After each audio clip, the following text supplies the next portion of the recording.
আফগানিস্তান যদি আমেরিকা এবং ইন্ডিয়ার সাহায্য ছাড়াই তত্তর করে এগিয়ে যেতে পারে, আমার প্রিয় বাংলাদেশ কেন পারবে না? আমরা কেন পারবো না? আমরা ঐক্যবদ্ধ থাকলে পারবো ইনশাল্লাহ। 5ই আগস্টের পর থেকে আওয়ামী লীগ এবং তাদের দোসর ভারত একের পর এক এদেশে নৈরাজ্য সৃষ্টি করার পায়তারা করছে, এবং গতকাল থেকে আমরা যেটা দেখতেছি সারা দেশে পায়তারা।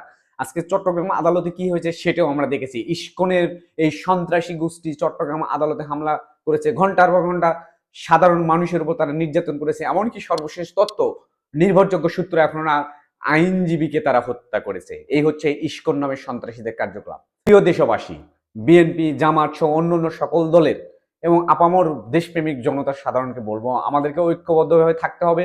ঠিক যেমন গত 5ই আগস্ট আমরা স্বৈরাচারকে ঐক্যবদ্ধভাবে এ দেশ থেকে তাড়িয়ে দিয়েছি, ঠিক এইভাবেই এই মুহূর্তে আমরা ভারতের যারা দালালেরা দেশে বিশৃঙ্খলা করার